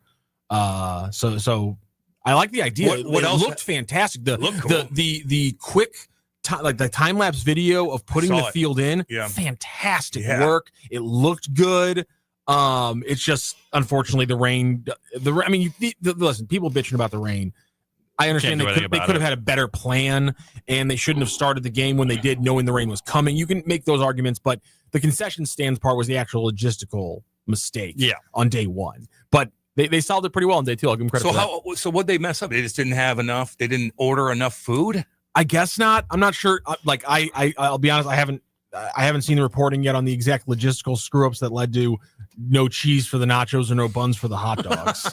But I feel like it's probably just something. It's one of those things where you're having to transfer everything you're doing at a regular ballpark into this new facility. And I've never been to a NASCAR race, but because everyone brings in their food, I imagine their concessions infrastructure is very different from a regular ballpark. Okay. So you have to refigure out everything that happens, and you're doing it in a fairly quick amount of time. And obviously in baseball, in any sport, the big focus is going to be on getting the field right, because the players who are millionaires got to make sure they're playing on grass and dirt that isn't completely, screwed up and jacked. And so when you don't have the infrastructure and you got to completely build it yourself, things are going to fall through the cracks. This is the first time they've done it. And again, credit to them for pivoting after a bad day 1 and saying, here's the new system for day 2. I mean, I like the idea. I liked it. Yeah, it was a fun little thing. It looked good. Looked pretty good. I don't understand how you can move an entire baseball field into an auto racing facility and get that right, and then not have buns. And that's the thing. That's the easy part. It's you did the hard part. Missing the forest through the trees kind of thing, because it's like you did the hard part, and it's you just kind of forgot the one thing was, NASCAR doesn't have concessions infrastructure like we do, because people just bring their food in. Yeah. So we got to completely pivot this, and they just didn't think about that through. But hey, you solve those problems. There were a lot of technical issues with like NASCAR's event up in Chicago, but the ratings were fantastic, and they're going to do it again. They just got to figure out how they not to tear apart the street. Things like that. Yeah. So that the couple of years they've been doing that, it's been a pretty good thing. With the race in Chicago?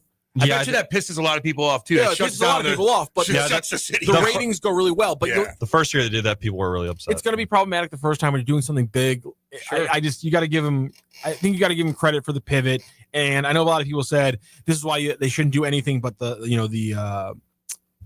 blanking on the Field of Dreams series and those kind of things. They should do this again. I think they should try these things all the time. Where else do you think baseball's done a pretty good job? Now we can only hope that UFC is learning lessons when they bring that stuff to the White House. Oh my God! Oh, Jimmy, we're going. Oh my God, that can go one way or the other, man. I mean, holy cow! I feel like it's gonna go one way. Crazy? Yeah, I think you're right. I feel like it's gonna be absolutely insane with all those psychos everywhere. Oh my God! I'll be tuned in. Is that the first event planned for the new edifice that they're building? I don't know. The ballroom. The new ballroom. $2,200 per square foot. Yeah, that's a lot of money. 200 square feet, something like that. He said he's paying. We'll see. Yeah, he also said Mexico is going to pay for the wall. Why is it 2,200 square feet when apparently the luxury hotels in DC cost $500 per square feet to build, and this is going to cost $2,200 per square feet? Don't know. Well, they're taking the budget process from the Fed, which apparently is building a Taj Mahal for themselves. So. Lord Almighty. Where else do you want to see a baseball game at, dudes? Where do you want to see a baseball game at? I want to see center field drop off into the Grand Canyon. Oh, whoa! High key would be lit. Whoa! Just like right center field, just drops off into the Grand Canyon. Don't put the fence up either. Well, no, do that. We're not trying to. I'm not trying to have the Cardinals lose another right fielder. The Grand Canyon. Interesting. Yeah, just saying. But no. What else can they even try? I mean, okay, I don't know. I mean, yeah. A baseball game in a hockey rink. I don't know. I feel like that wouldn't go well at all. No, doesn't leave the ice. I can't believe NASCAR lets you bring in a cooler full of food and drink. Oh yeah, no, that's like the thing. How much money are they losing? I was not familiar with their game.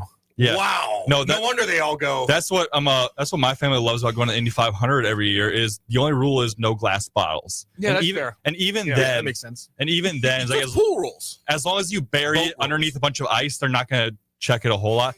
But no, because they're not going to gain a whole lot by concessions anyways. Because especially at Indianapolis Motor Speedway is kind of because there's always so many people and there's 300,000, 350,000 people in there. But you're taking forever to get to the concession stand, to wait in the concession line. So many people I feel like it's the perfect sport to wait in a concession line because, like, you might miss a crash. You might miss the crash, but like that's fair. You can time it so that you're not missing the big moment. Yeah, the end. More so than any other sport in America.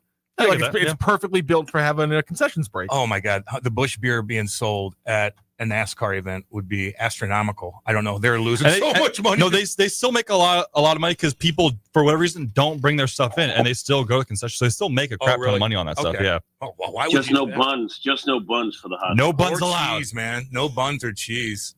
I have no idea how that happens. Where would you want to see a baseball game being played? I think it'd be really cool is like because I know for whatever reason my grade school field was like super huge, but I wonder if there are any other ones like that, like college fields, like high school fields, where like they have like the large fields, they have the seating, so like stuff like that. Bring it to towns that wouldn't have it anyways. Like You're asking Major League Baseball to barnstorm again? Yeah, like honestly, yeah.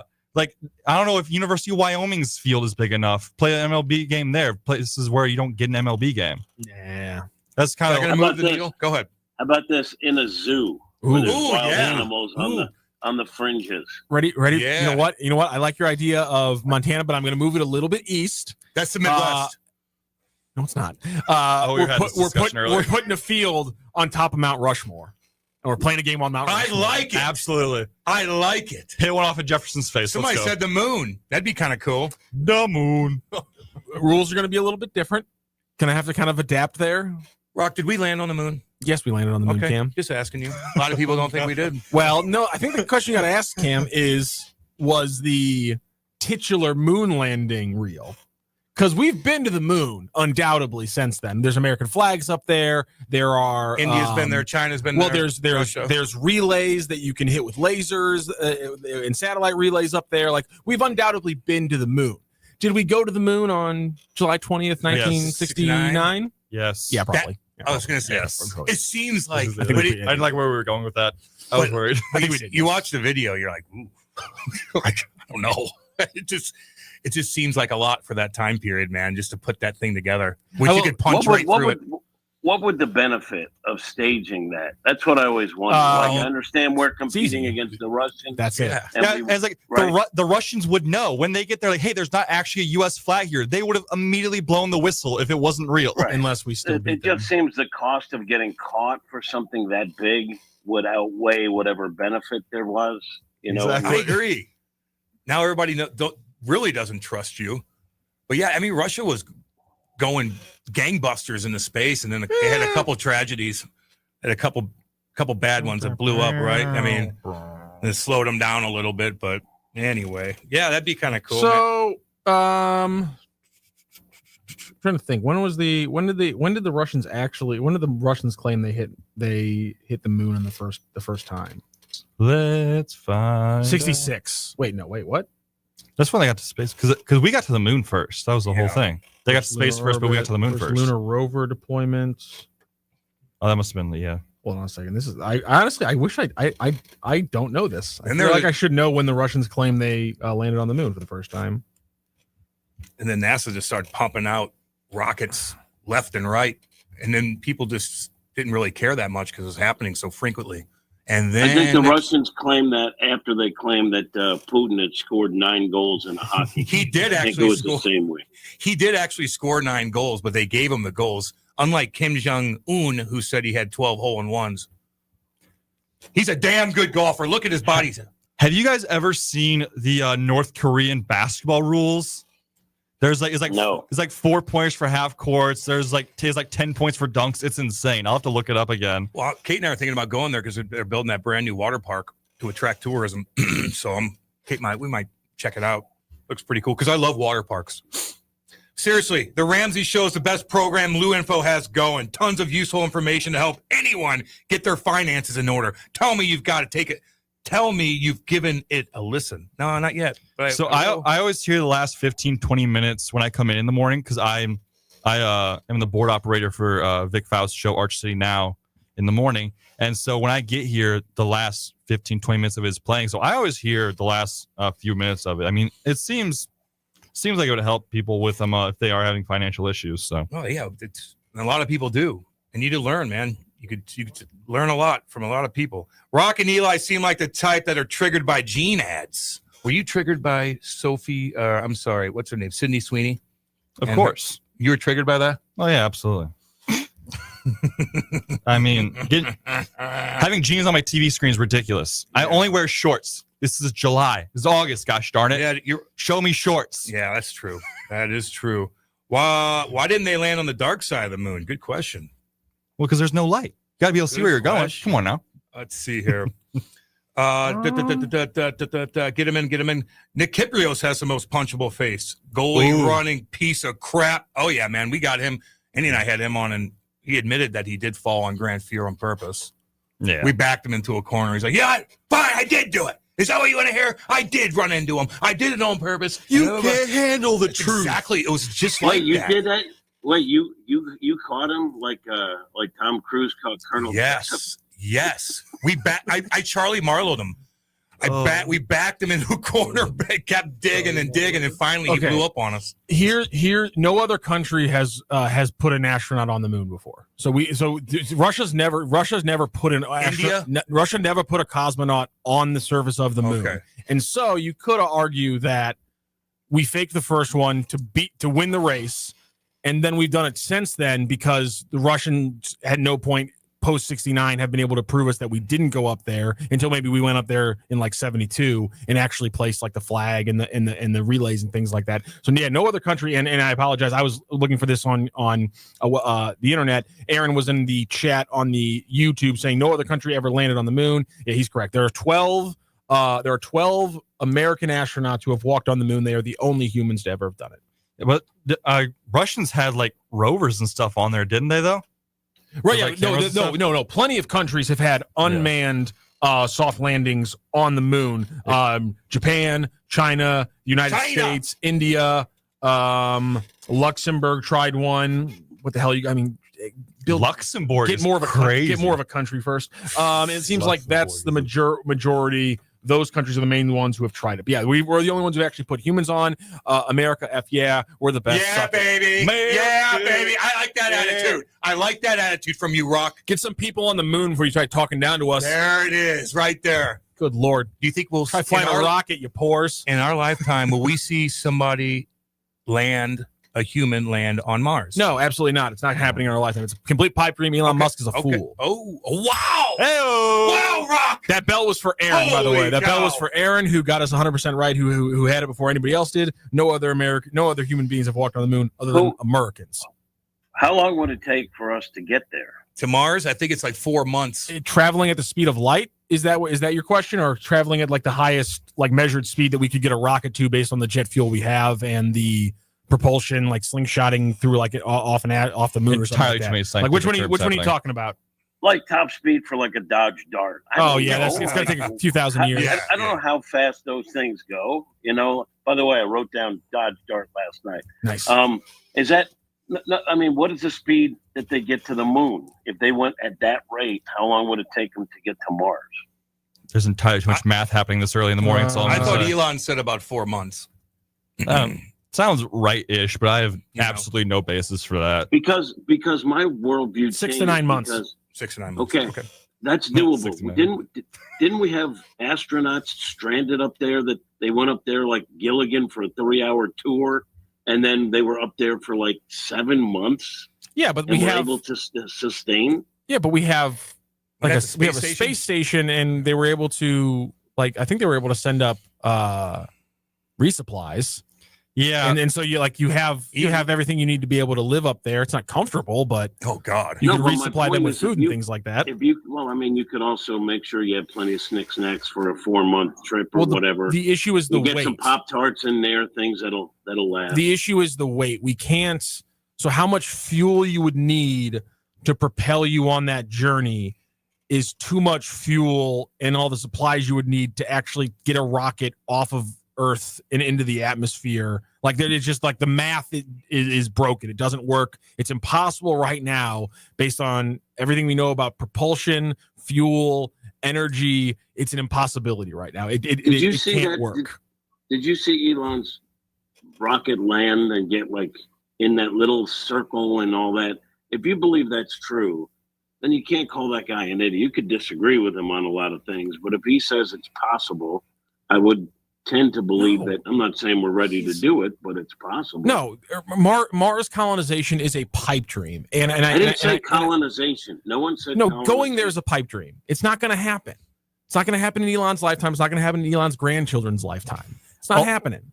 Also, Boone, I appreciate you from the YouTube chat. What I was thinking of, China and Russia had people in the control room verifying it, so that way U.S. couldn't pull it. Yeah. That's what I was thinking. I knew Russia and in some way had okayed it, but China and Russia had people in the room okay, yes, I see, it's actually happening.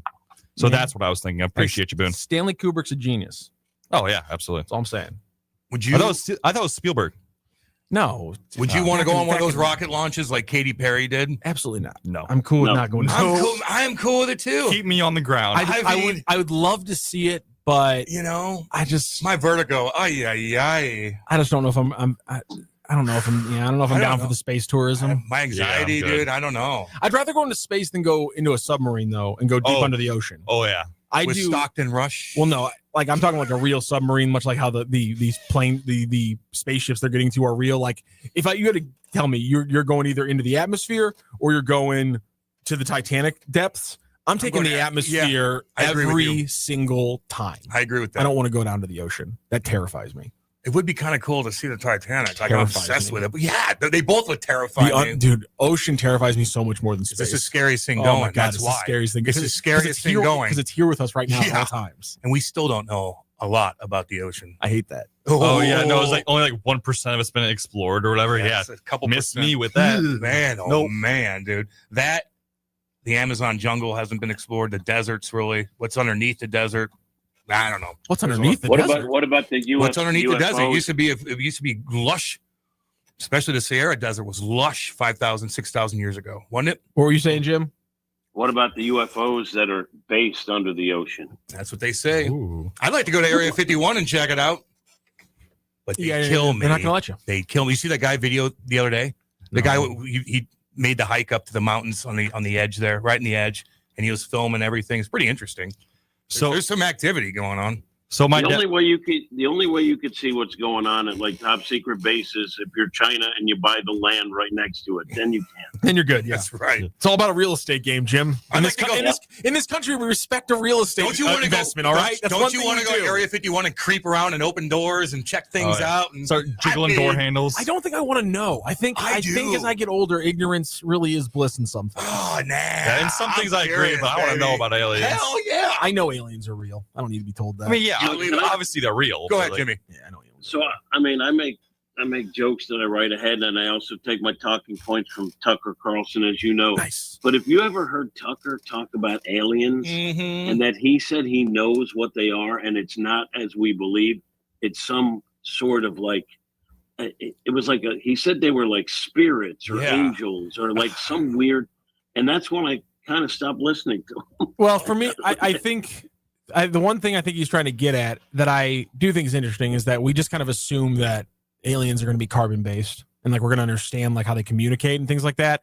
and that's probably not going to be the case. Yeah, and they're definitely not the green, like they're probably not guitar pick head. They're probably not carbon based. They probably don't communicate in a way that we understand right now. That's why the movie Arrival I thought was fantastic in that it showed like these aliens that had no conception of how we communicated, and so the entire movie was figuring out why they were here, kind of thing. And I think that's been a very accurate representation of probably Amy Adams and Jeremy Renner, probably of how it'll go, which is they're going to be so foreign to us that we can't even conceptualize what they are. You know, you ever listen to Bob Lazar talk? I have not. I don't know who Bob Lazar is. Maybe I Google him. Yeah, he's an interesting guy. He's a really one of those guys that I might have heard him talk. I haven't heard the name. I bet before. you have. So you do think? I mean, if you had to bet life or death, if aliens were real or not, you would say yes. It's one of the few things there's one of the few things that I don't have the evidence for that I'm actually confident in this world, because I agree with there's you. too many planets, there's too many galaxies, there's too many just the theory, like the large numbers of things. Like, yes, Earth is a crazy coincidence, and when you dive deeper into Goldilocks zone, the Goldilocks zone, and even just how every planet around us is perfectly placed and perfectly weighted so that we can be here, it's happened elsewhere.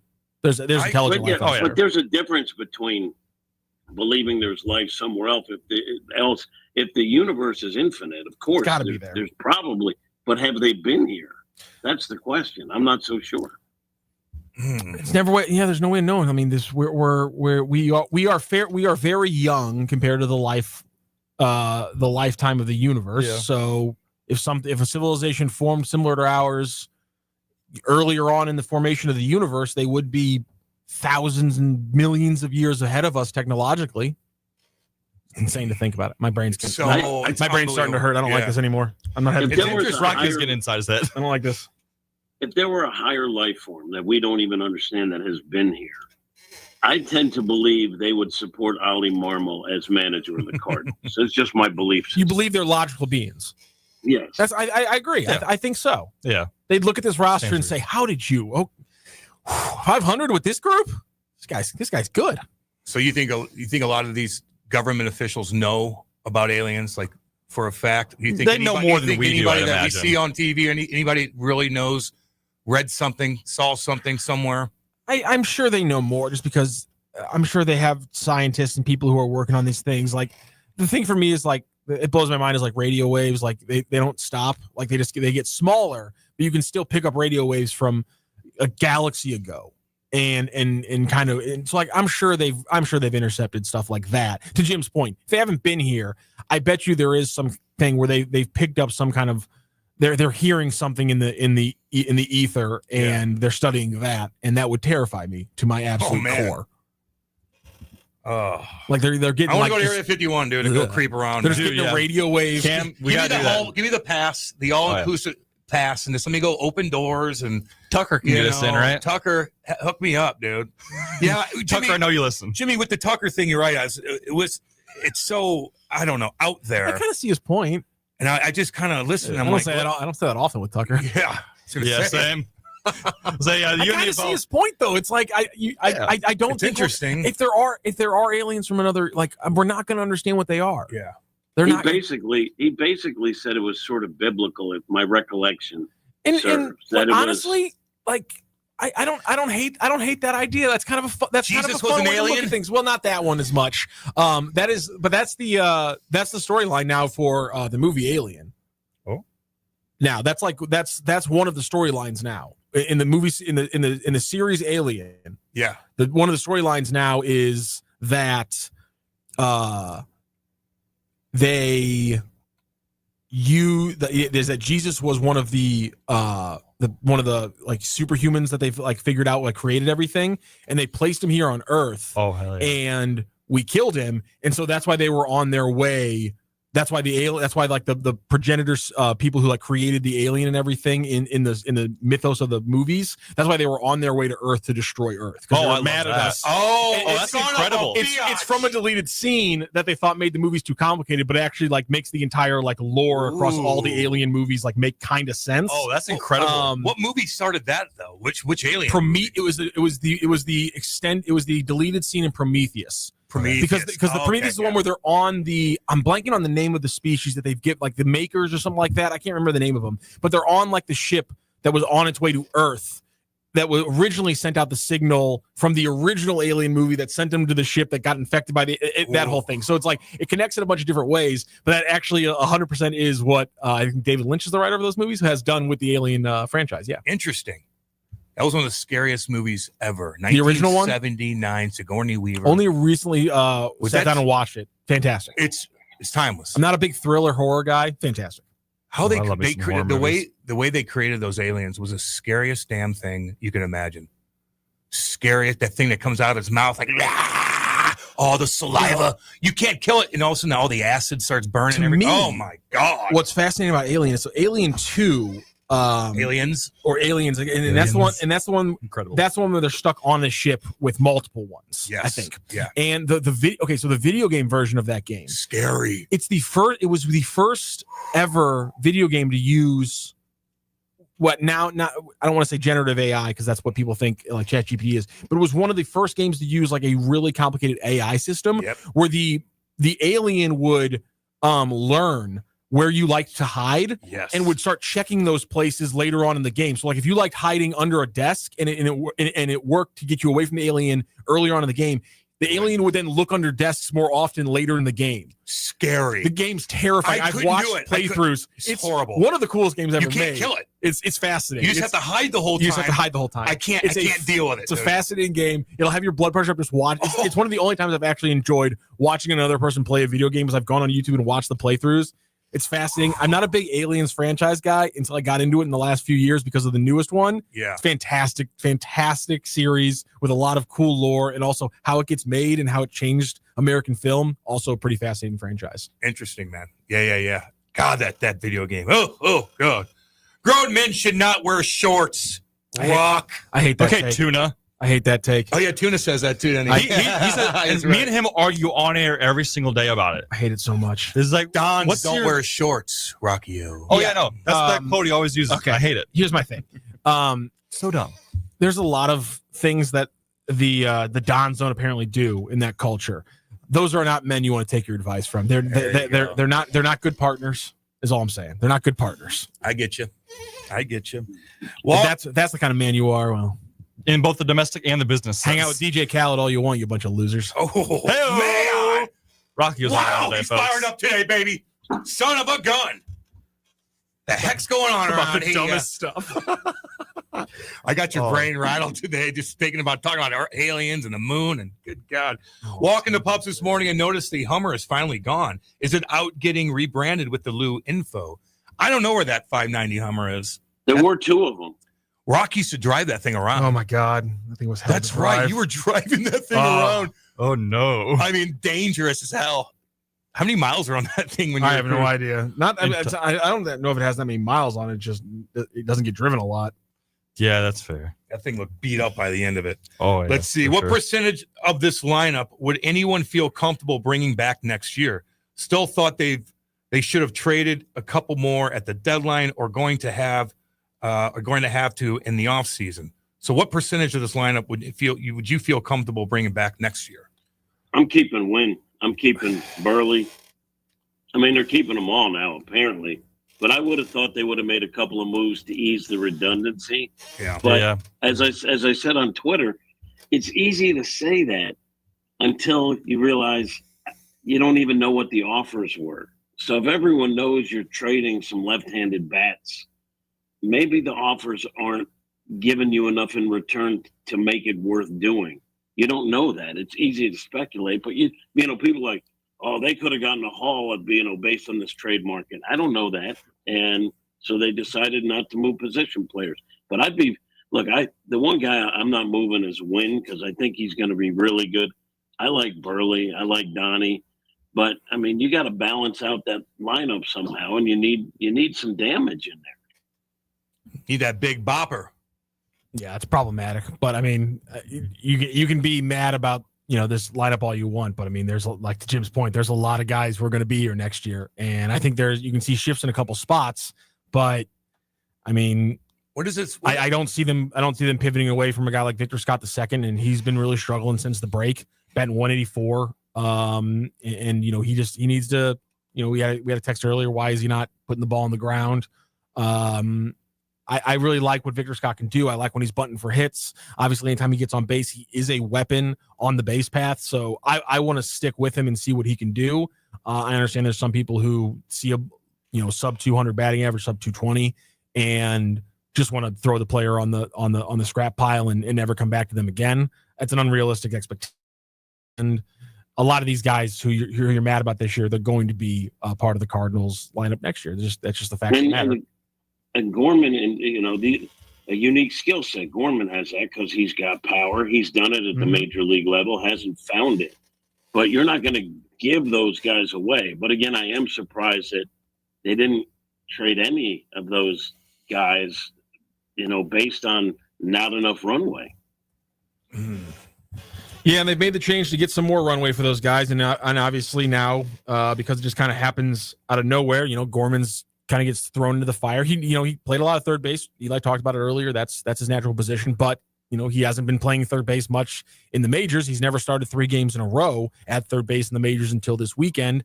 And some of the he was having trouble making the throw, and that's just going to be something. He has the arm, he can make it. Again, he came up as a third baseman, but that's just something that in the middle of the season you just get thrown into out of nowhere on the road. And it's not the easiest thing to do. And so I know people are complaining about the defense and things like that. That's one of the things going forward. I'm not going to let myself worry about with this Cardinals team. I'm pretty confident in the defense going forward. All right, sir. All right. Have to get a better offensive production from the catchers. Pages. There's so many things at the catcher position, especially with the Crooks coming up soon. I would like kids coming up soon. Bernal, and then you got Reniel Rodriguez also at I think high A right now. I would be completely okay with them saying, let's see what Jimmy Crooks has got at the major league level. I'd be okay with that. They got a few guys you guys mentioned that have the pedigree in the minors. You know how it's going to work out, but let's be honest. Like, you look around the major leagues, catcher is not the most offensively potent position out there. Also a great point. It isn't, but are you getting outsized production at other spots to where you can make up for it? Like that's the question you got to ask. And that's the thing. Like, you could eventually, if you're getting, left field production from Ivan Herrera instead of Lars Nootbaar at that level, like, you can get outsized production. If Jordan Walker continues to hit very well at right field, it might work. But right now, the equation is breaking against you in that you don't have the outsized production in any other spots. The Herrera, by the way, says he still thinks of himself as a catcher, and he said he's had some injuries that impact his play behind the plate, and thinks he can be better defensively. Because the truth is, you're not going to get a great defensive player back there. They better hit, and Herrera can hit. We've already seen that. Yeah, that would certainly change things if he was able to get back there and be just a passable defensive catcher, especially when it comes to throwing out runners, as we saw Yoel Pozo do against Fernando Tatis. It'd be nice if he could gun down a guy every once in a while. That it would open up the lineup completely. It would change a lot of things in the Cardinals' favor, and they haven't had a lot of those things lately. That'd be big. That would honestly solve so many issues if Ron Herrera could play catcher. Can the Cardinals' best catcher go back to catching instead of first base? So many players are playing all over the place, and they just look lost. I don't disagree. I think Contreras has played a really good first base. Yeah, in Atlanta. He had a bad. I saw that. He had a bad moment, but he's fine at first base. Yeah. He's been much better than I thought he'd be. And it lengthens his career by him not having to crouch down all game. So, like, if you're going to need him going forward to be a 25 home run guy with a consistent 800 OPS, it helps lengthen the bat. Yeah, I think I get the point of Wilson Contreras is a good catcher and is probably still better than the guys you're running out there at catcher at being a catcher. But I also see the point of, at the end of the day, you need his bat more than you need him behind the dish. And so first base is the place to go with that. Science chimes in. How's this Arenado thing? How this Arenado thing plays out is going to be interesting. It's so weird. What's up, baby? So bizarre. You're in Vegas. Science is in Vegas right now doing his thing. I guess the tourism's kind of. Oh, I saw that. There's like nobody in Vegas right now or something. Yeah, Jimmy read that it was down 11%. But I just keep reading the articles, seeing it all over the place. So no one's going to Vegas anymore. I don't know. What in the articles you read? How much did it say that tourism was off? It didn't say a percentage. It just says places are empty. People are losing jobs. Restaurants are closing. I don't know. Tell us, Science. What do you think? You're out there. Let us know. 2 balls yesterday lost in the sun on the infield. That shouldn't happen. It's the major leagues. Rooster. Yeah. Contreras at first hasn't been bad, but all the other guys catching can't call a game. Las Vegas Convention and Visitors Authority shows 3.1 million people visited in June, which is 11.3% less than last year. Okay. So 11% is what I said. Yep. Yeah. So definitely not nothing by any means, but you're still okay. Yeah. It's an expensive place to go, man. It is what it is. All right, let's go to break. Let's regroup. We will be back. This is Hot Take Central 2.0. You've seen this. It's brand new. Are you online? Oh, hey. Oh, so you're new here. All right, let's get cracking. Okay, then maybe you should check out our website. You're insane. Well, you download songs illegally from the internet. LouInfo.com. The Lou Information Station. 590 AM KLIS, Wood River, St. Louis. Our origin story begin. It's one of baseball's fiercest rivalries, the Cubs versus the Cardinals, and the action returns to Busch Stadium the weekend of August 8th through the 10th. Feel the heat, the history, and the excitement as these two legendary teams battle it out under the summer lights. 3 big games, 2 historic teams, 1 electric atmosphere you won't want to miss. Great seats remain. Secure yours today at Cardinals.com. This is Wilson Contreras, St. Louis Cardinals, for the Lou. Summer in St. Louis means one thing: Cardinals baseball. It's more than a game, it's an STL tradition. The crack of the bat, the roar of the crowd, the boom of the fireworks. It's the soundtrack to summer for Cardinals Nation. So grab your cap and glove and take your spot in the stands, because in St. Louis, baseball is more than a melody, it's our favorite song. LouInfo.com news headlines. Brought to you by Brown and Crouppen, 222-2222. This is your LouInfo.com news update. More than 3,200 unionized workers who assemble Boeing's fighter jets in the St. Louis area rejected Boeing's latest contract offer on Sunday and are on strike, according to the union. The contract offer included minor compensation changes and kept current overtime policies, which Boeing had proposed modifying. If the contract had been approved, the average annual wage would have risen to $102,000, up from $75,000. This would be the first strike that Boeing has faced at its St. Louis defense hub since 1996. 3 people were shot outside the Another Level nightclub in East St. Louis early Saturday morning. All 3 victims were taken to a hospital for treatment. Illinois State Police are actively investigating and said any witnesses should call them with tips. No arrests yet.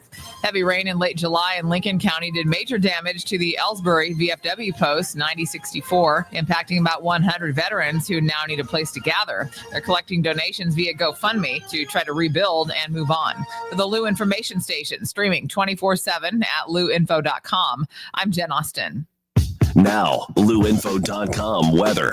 Presented by STL Sports Central. St. Louis sports. Anytime, anywhere. Here's your LouInfo.com weather update. We do have a slight chance of a shower or thunderstorm popping up later on today. We will see some sunshine, though. Pretty comfortable on the daytime highs for now, but we will be on a warming trend as we get into the week. Our afternoon high today in the low 80s. Overnight, some clouds and upper 60s, and then we're in the mid 80s for the high on Tuesday. Sunny, but a slight chance of a shower. I'm meteorologist Steve Hamilton for the Lou Information Station, streaming 24/7 at LouInfo.com. Fenton Bar and Grill, home of the best trash wings in the St. Louis area and the best servers in town. Fenton Bar and Grill is located on Rudder Road in Fenton, just minutes away from the soccer park. Open 7 days a week from 11 a.m. to 10 p.m., so anytime is a good time to enjoy Fenton Bar and Grill. While you're there, say hi to Chuck, the 2024 Mater D of the Year, and know you'll always be around people that love sports. It's a guaranteed great time at Fenton Bar and Grill. Learn more at FentonBarandGrill.com. The choice of a lawyer is an important decision. It should not be based solely on advertisements. Not sure how to get a lawyer after an accident? Call Brown and Crouppen. We'll walk you through it. Worried it'll cost too much? Here's a fact. At Brown and Crouppen, you pay nothing up front, and we never get paid unless you do. When you're our client, you'll have all your questions answered, all for free. Hurt? Get the facts and help you need. Call Brown and Crouppen now. Is your brand stuck on the sidelines? Tired of feeling like your marketing budget is just warming the bench? Well, then it's time to get in the game with EyeSight Media. We don't just put your brand near the action, we put you in the action. Imagine this, your company front and center showcased in NCAA and pro stadiums and arenas nationwide. If you're ready to elevate your brand to MVP status, don't miss this shot. Visit eyesightmediagroup.com today to apply for an in-arena partnership. That's eyesightmediagroup.com. Back to more of Hot Take Central 2.0 with Cam Janssen and Jimmy the Cat Hayes on the Lou Information Station, streaming 24/7 at louinfo.com. Yeah, baby. 9:46 on a Monday, beautiful Monday morning. Weather's still great. It's going to get a little hotter, I think, this week, but you can't. The weather we had this weekend, I mean, just puts you automatically in a good mood. Oh, yeah, that nice little breeze. I was golfing, felt great, didn't sweat much. Like, it's just nice. Because before that, you walk outside in the morning, all your windows are fogged up. You're like, oh, it just looks humid outside. You walk outside at, 6 o'clock, and you're like, this is disgusting. This weekend, fantastic. Grant, what's going on with you, baby? What's up, Cam? What's up, man? It felt like football weather a little bit. I'm craving football like weather. Early September, late August. Oh, my wife, weather. She loves it. Loves football. She's a bigger football fan than, she loves it. She cheered for the Rams on the show. She cheered for the Rams. She was around the Rams a ton. Her family would go watch her cheer so there's a big time connection. They were devastated. Yeah. Devastated when the Rams lost or left. They really were, and rightfully so. That was kind of, Kate was doing that for a long time, and you have memories and all that stuff, so she's pumped about football. I'm not watching preseason football, the game the other day. I can't get into it. She's popcorn, ready to go, watching every second of it. Yeah. I love that. Because it's the dog days of the summer right now, man. Like, it's just Missouri, it's at its best in the fall. Yeah. It's at its best in the fall. We have a damn good fall here, man. We really do. Nice chilly breeze, very dry, just lovely, lovely weather. But man, in the summer, dude, it's god awful. I agree. Like, it's god awful. You just look at these guys outside working, you're like, oh yeah, yay. Oh my God. I see them get up so early now, and then, hopefully you get out by noon if you get up early enough to do some of these projects outside. We're a bunch of wimps, dude. Yeah, no, because at my other job, like, I'll have those guys come in all the time after they're done. It's like, dude, shout out to you for doing that. So, because there's no way in a million years I'd be able to do that. No way, not in this heat. No way. I mean, if you had to do what you had to do, it is what it is. Sometimes you gotta feed the family, man. Oh yeah, so if you gotta dig some ditches, you gotta dig some ditches. Somebody said the audio's bad. Did we do something different? It could be, if they're watching on YouTube, it could be on their end. Oh, really? The audio's good here. We sound good. What are you going to talk about today? What's on your mind today? Do you have a hot take, Grant? Do you have a hot take about them Cardinals? Give me something. Give me something. I don't know if I have a hot take. It's just a cold take. It's disappointing for what the. Get to it, Grant. Get to it. I am. Don't worry, Jim. I would say this as a fan, it's disappointing for 3 years in a row around this time when people really start to pay attention to baseball that your team's not really in the running. That's what I think me and a lot of other fans are feeling, is that it's just disappointing that 3 years in a row, come August, September, the Cardinals don't really have anything to play for. How many other teams in the MLB have gone over 3 years without making a postseason? A lot. A ton. Yeah, right? That's a good point. A ton. I mean, there's teams that haven't even come close in a long time. Come on, Grant. Come on. Come on, Grant. I think you're a rational guy, but listen, you're on the Lou Information Station. You better come with a hot take. There it and is. call somebody It's called Hot Take Central, guys. Give me something. 2.0. I don't have a lot. I don't have the hot take. I don't think there's nothing that hot. How about this? A positive one. Give me three guys that are untouchable. There you go. That's damn good. That's a hot take. Damn good question, Jimmy. Okay, three guys that are untouchable. I'll go Donovan, Mason Wynn, and here's a hot take. I'll go Victor Scott. I think Victor Scott's untouchable. Fun, there we go. I think that There's your hot take, buddy. Yeah, I think that he's untouchable. I saw a stat that the Cardinals, I think it was Bernie tweeted, that the Cardinals are number 1 in outs above average in the outfield, but that I think 32 of the 36 of those outs above average are accounted by Mason Wynn and Victor Scott. So that's where I'll go, that Victor Scott is crucial in this team as a center fielder. And if he can just get that bat a few points better, I mean, he's an all-star caliber player with that defense and his speed. All right, I'm not going to argue. See, we got you to a hot take. Thanks. Good I job. had to be coaxed into it. That's all. Somebody chimes in and says Walker is hitting 283 with a 741 OPS in his last 15 games since coming back from injury. That is a good thing. See, some positivity. Yeah, he looks better at the plate. And it's a simple thing, and there is interesting because he gives the AA hitting coach a lot of credit there, but all he did was his body moves toward the baseball. He changed his position a little bit, but we're seeing results. Even balls that he doesn't scorch, he muscles for base hits now. We weren't seeing that for a while, so it's good. What were you going to say, Eli? You had your finger up like you were number 1. Does that mean that you're next to talk? No, I was just trying to check to make sure my mic was on because I can't hear myself anymore. So I was just trying to make sure I was. You're good. No, you're good. I sound loud and you just turn it up a little bit there, you just baby. Gotta turn your headphones. There it is, Grant. We're teaching him, Grant. This last week, we're teaching him some things. He's only been here for I don't know how many years. I would say this is 2 months in this stretch, and I'm going to be leaving at the end of the week. Now I learn how the headphones work. Right. Right. How's LA, Jim? That's what I want to know. It's. I'll be honest. It's kind of dirty. I like LA, and I think there's so many great restaurants, things to do. We had a nice time yesterday.